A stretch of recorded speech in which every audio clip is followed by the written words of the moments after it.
Just a few days ago, Graham Stephan posted this video where he goes over and talks about the progress on his recent remodel on a rental property. I have to be completely honest, as I was watching this video, I couldn't help but cringe at all the different things that he was doing and, in my opinion, that he was doing wrong. Now, I mean this in the nicest way possible. Graham is an awesome guy. In fact, I've met Graham in person, I've shook his hand, I've been to a conference with him.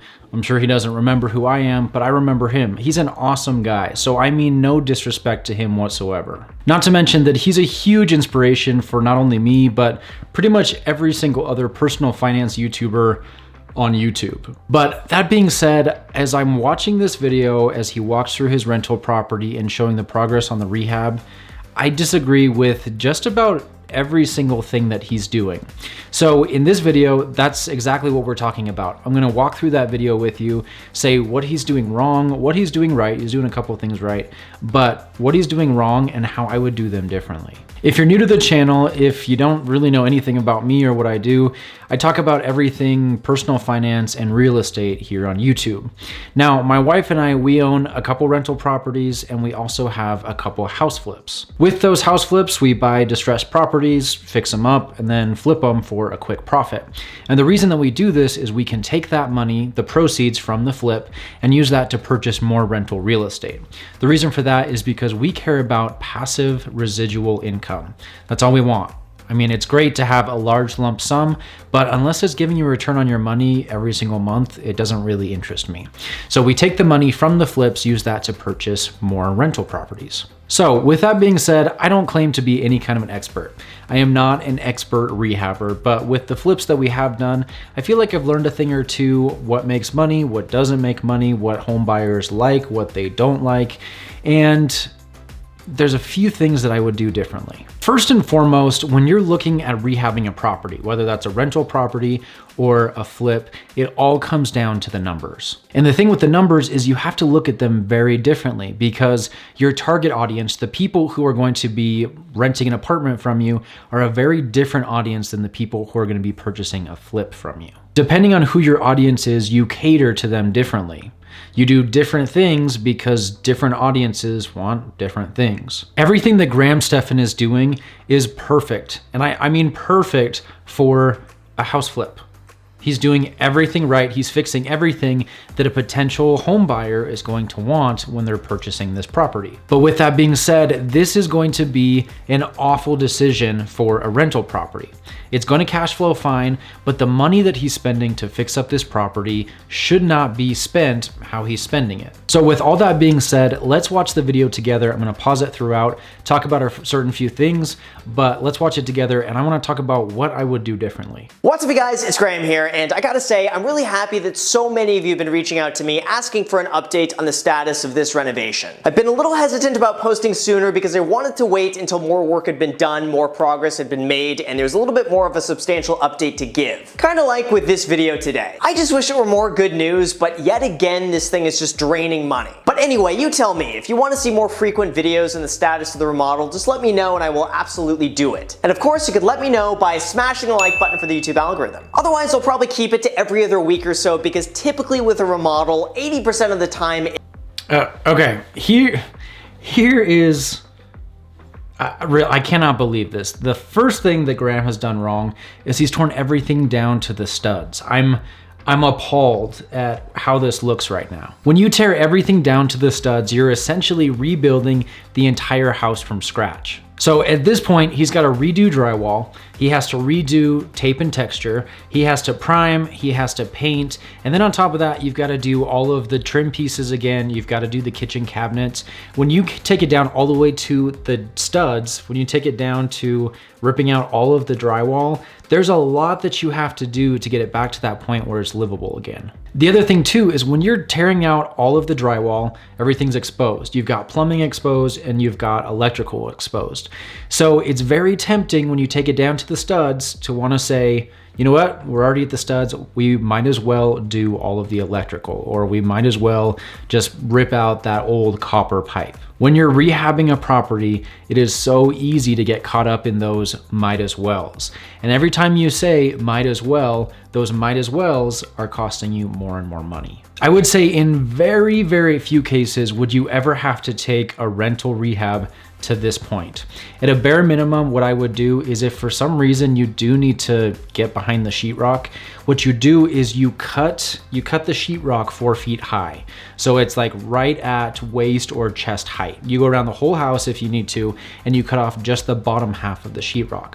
The reason for that is because once the bottom half of that wall is exposed, you can reach up in there, you can grab the electrical, you can do whatever you need, but then you don't have to pull off all of the sheetrock. The other nice thing is pieces of sheetrock come in 4 foot wide sections. So if you take 4 feet from the wall, you can just slap another 4 foot piece onto that wall, and you don't have to do all this extra cutting for an additional 2 feet or 1 feet or even 6 inches around the whole house. 4 feet is the absolute maximum that I would go unless there was something catastrophic that I couldn't work around. It looks like this, and it's a constant state of being in a mess. And then the last 2 weeks of cosmetic work go incredibly quickly because you get to visually see all the work taking place, everything coming into shape, and then all of a sudden it's done, which I cannot wait for. But back to the topic, to be honest, I did not expect this place to continually go over budget as much as it did. I didn't expect to replace so much, and what started off as a really innocent, like 2 to 3 month renovation has really just turned into a massive undertaking that I was not anticipating. Not to mention, I just had to spend another $10,000 fixing even more issues with this place. So with that said, here's what's been happening over here, everything that's gotten done, and wait for it, everything wrong with the unit. By the way, a quick thank you to Simply Safe for sponsoring this video, but more on that later. Now, just to bring everyone up to speed who has not seen the first 3 videos of this renovation series, here's what happened. On December 11th, 2019, I posted a video of what this unit looked like once the tenant moved out. This place had been occupied for over 10 years, and the prior owner and landlord before me pretty much did no work whatsoever. Now, I don't want to say that the last owner was a slumlord, but if it talks like a slumlord and walks like a slumlord and does not smash the like button for the YouTube algorithm, then it's probably a slumlord. That just basically meant that the entire place was left in deteriorating condition, it hadn't been touched in years, and it needed a complete overhaul by the time I took over. Okay, so when Graham says a complete overhaul, I 100% disagree with him. I feel like complete overhaul is a little bit of an exaggeration. Yes, it needed some TLC, needs some paint, needs some carpet, but I don't see anything that indicates that it needs to be torn down to the studs. That really just, it still does not make sense to me at all.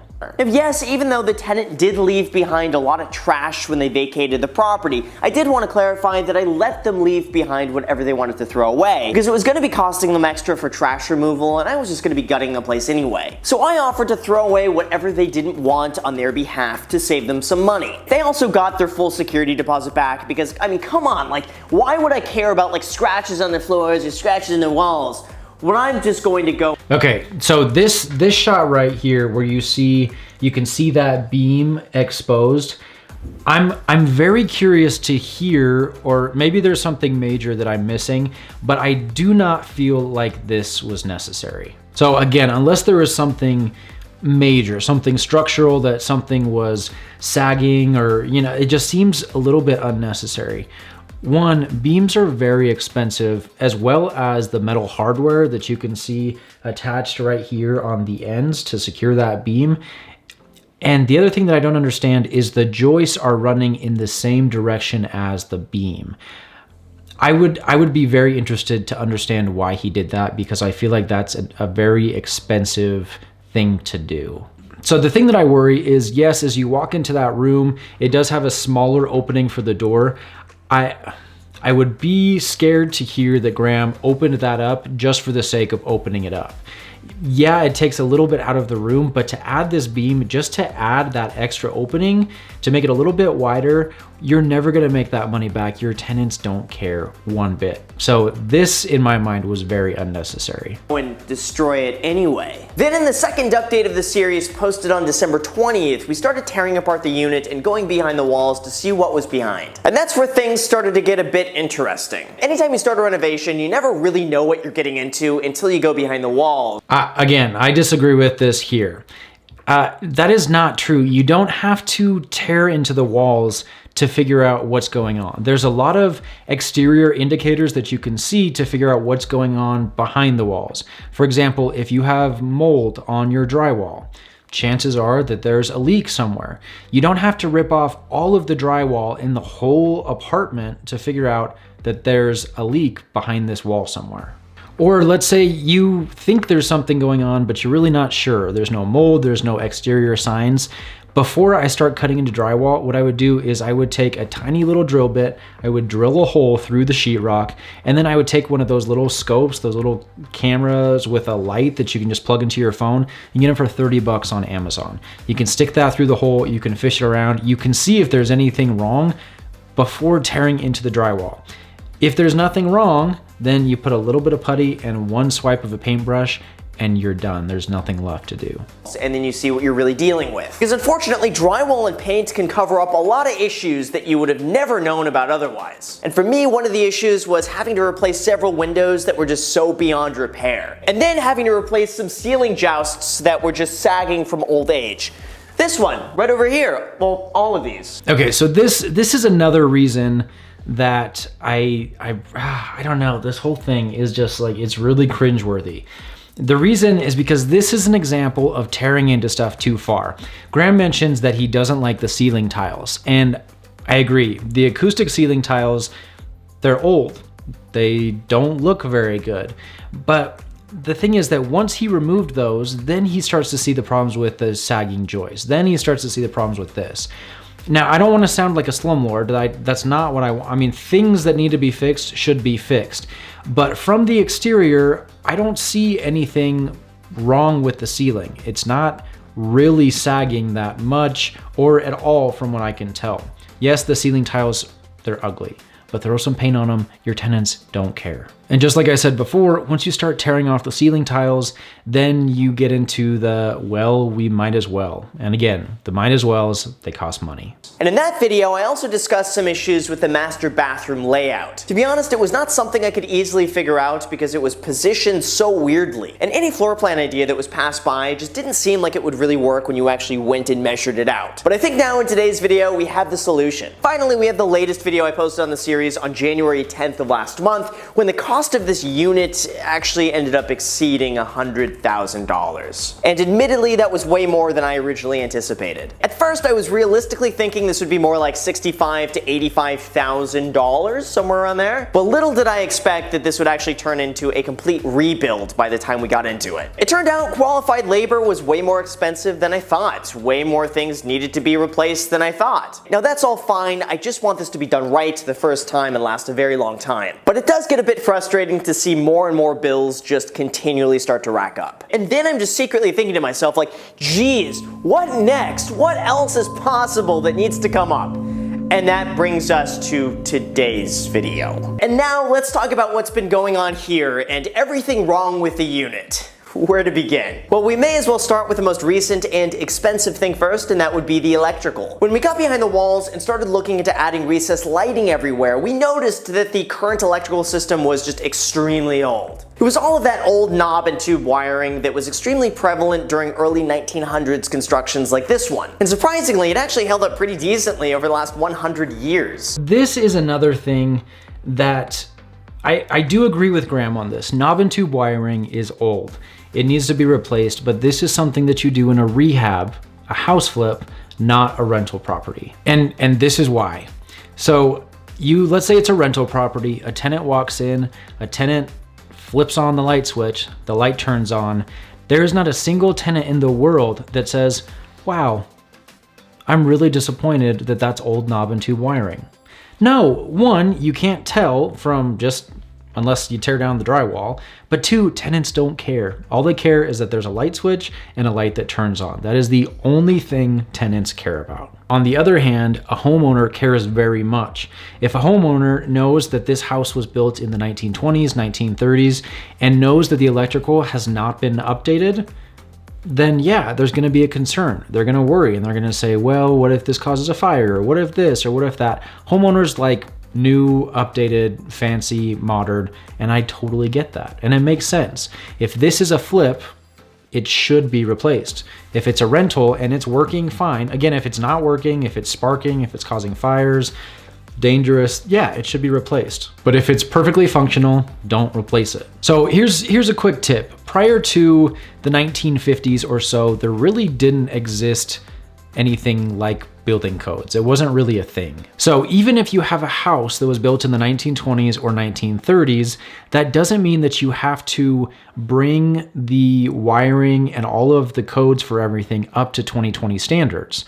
The reason for that is because the house was built in the 1920s, not 2020. That's a 100-year difference. A lot of things have changed with building codes. If the house was built in the 1950s, then the codes of the house follow the 50s. If the house was built in the 70s, the codes of the house follow the 70s. It's not unless you're doing a huge gut job like this, where you're tearing everything out, that the wiring has to be torn out, has to be re-permitted and brought up to today's standards. Again, no tenant is going to rent this place specifically because it has updated wiring.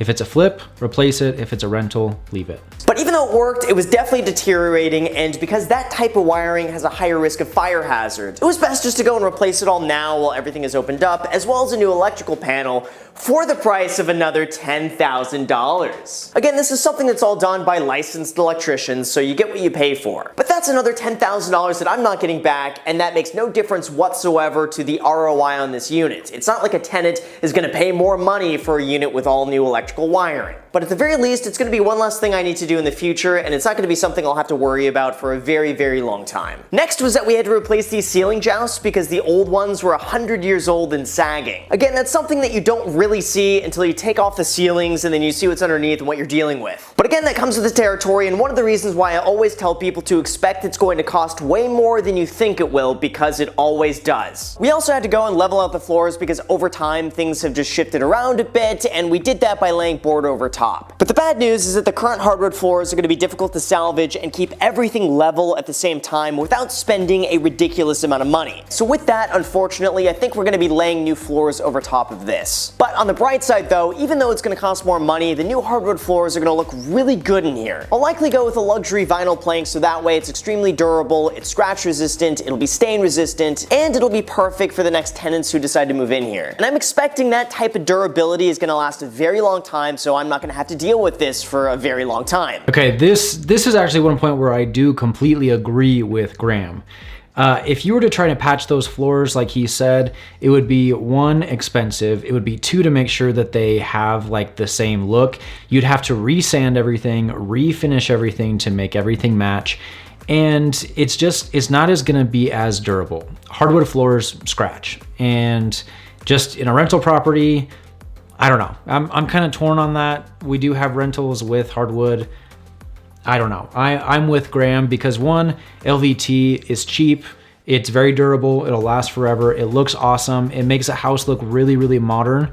And last, it goes down fast. I mean, you can have someone come in and you can have floors done in a day and a half. I'm still relatively undecided about whether or not I should go and replace these old louver windows. But with all of the additional costs, I'm thinking I should just leave it as is for right now, since replacing all of these is not going to give me that much higher of an ROI. And in a way, they're kind of cool to keep intact. Although unfortunately, they're kind of old, so my fingers are crossed that the new tenant who moves in really appreciates these vintage windows. We'll go with that. Leave the windows. Do not replace the windows. So I can't tell exactly because I'm not physically there, but these windows look like the old style steel windows, and it's not as easy to just like pop those out as you think.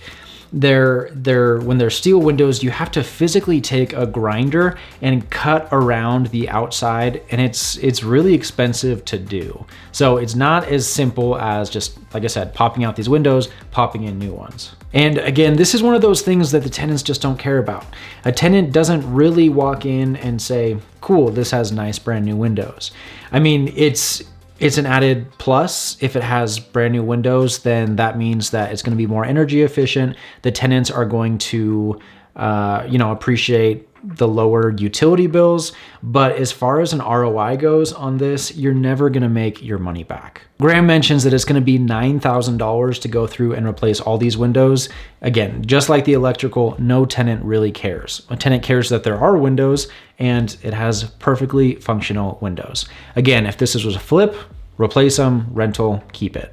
Besides that though, everything is coming along really nicely. They just finished opening up the wall from the living room to the dining room, and you can see they put in the supports and beam up here. We've also just started installing new electrical wiring and recessed lighting, plus we put in the plumbing to the guest bathroom and over here to the laundry area. The entire formation of the floor plan is really starting to take shape. Like, you can see where the kitchen is going to end, and where the bathroom begins, and where the bedroom begins, and where the hallway leads to the master bedroom. Now, in terms of the master bathroom, this thing has just been a nightmare to design. The entire bedroom from the very beginning has had such a weird layout. Like, at first, to get access to this bedroom, you had to either walk through another bathroom or another bedroom to get to it, which was too weird. So we had to completely remove the bathroom that was here, we had to add another bathroom somewhere else, and then give this master bedroom its own bathroom to make it a proper 2-bed, 2-bath unit. But figuring out this floor plan design was awful, and typically I don't have too many issues with floor plan designs, but this thing was something else. At first, we debated having a walk-in closet on one side and then the bathroom on another.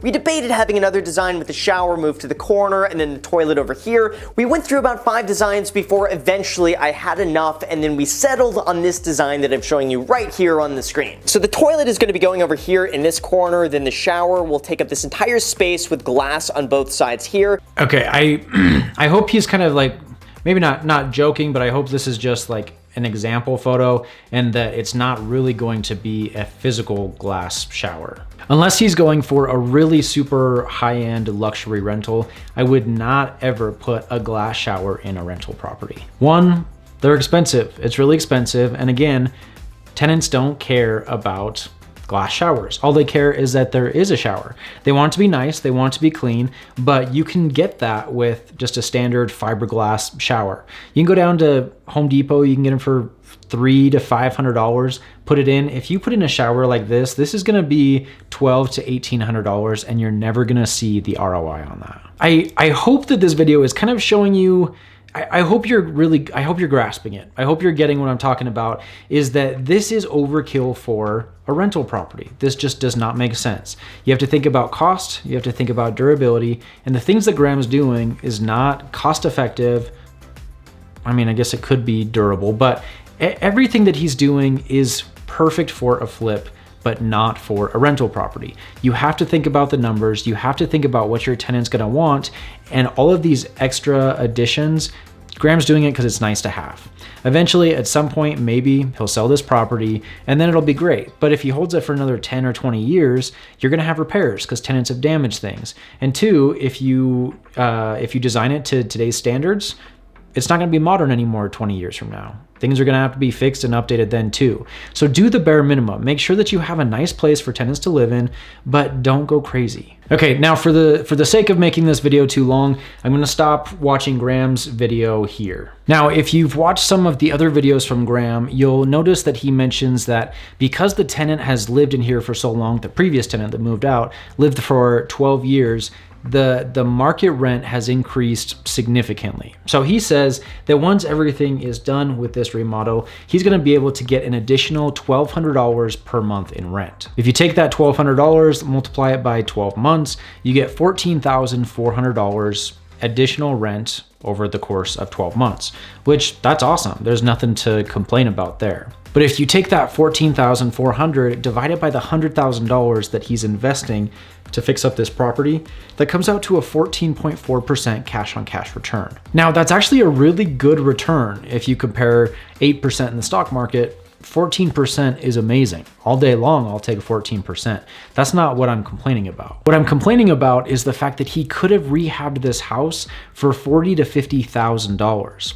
If he would have done that, he could have made, instead of 14%, he could have made 28 to 32% cash on cash return on his investment. So again, 14% is good, but would you rather have 30 to 35%?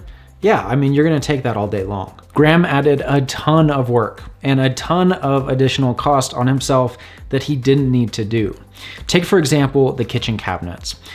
He shows the kitchen cabinets. I'm not sure if he shows in this video or one of the other ones, but he shows that they are old, brown, ugly cabinets. They're original to the house, or even if they're not original, they're still very old.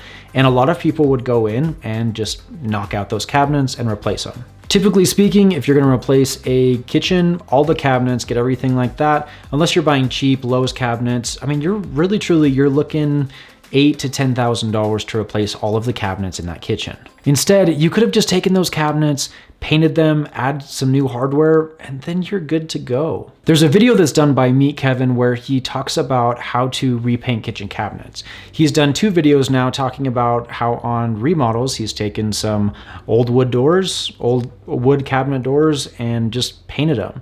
You can refinish them and they look really nice. Now, if you look at these cabinets, they do look like they are original to the house, 20s or 30s. But here's the cool thing that we do in some of our rehabs. So because the panels are completely flat, they look old. That's a style of yesteryear. We don't do that anymore. Now all the cabinets that we have this nice beveled edge around it, and they kind of slope in and they look fancy, right? What we do is we have a trim carpenter come in and we have him take really thin pieces of wood and we have him outline the outside of those cabinet doors. Then he tacks them in, fill in the holes with some putty, and then we paint them.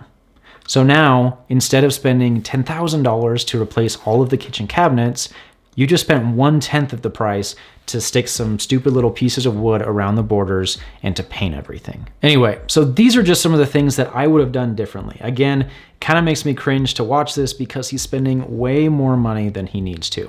Again, I think Graham is a great guy, really like him, really like his content, but I would not rehab any of my properties like this unless they were a flip. And he said he's intended at keeping this as a rental.